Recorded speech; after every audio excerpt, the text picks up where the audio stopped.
Hi guys! So today ay magluluto ako ng black fungus at saka itong vintage stick. So naibabad ko na siya. Ito yung black fungus. So nahugasan ko na siya mabuti. So i-blanch lang natin ito. So yan yung mas nakamuli ng tubig is nilagay ko yung black fungus. So pakukuluan ko ito for 3 minutes. Then after 3 minutes ilalagay ko na yung vintage stick. So i-boil ko siya for another 2 minutes. So, minix ko na siya dun sa black fungus. And after that, so, i-strain na natin siya.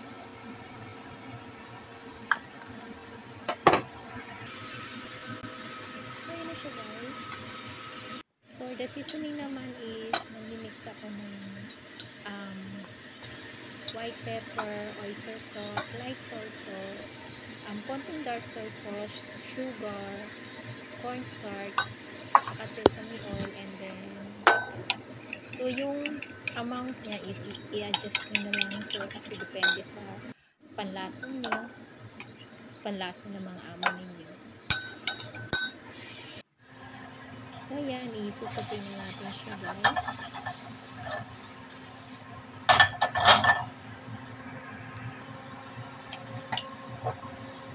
So magpapainit lang ako ng mantika. Once na mainit na yung mantika, so ilagay ko na yung minced garlic.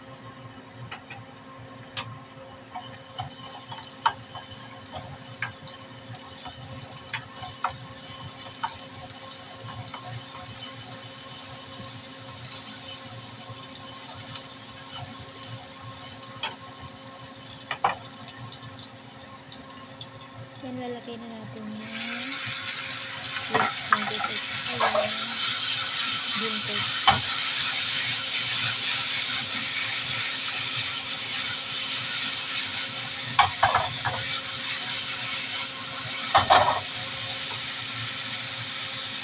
Then, yung sauce na ginawa natin.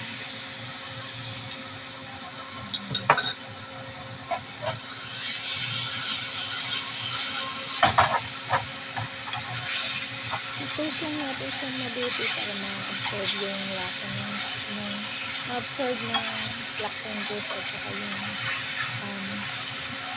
vintage stick ng sauce. Kung meron kayong spring onion, hindi ko siya nalagyan ng spring onion.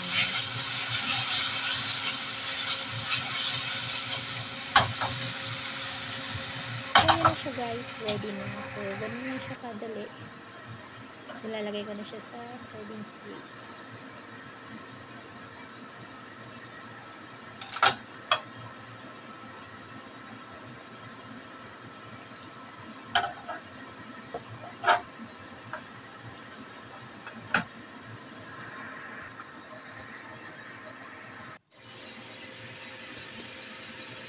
Ayan guys,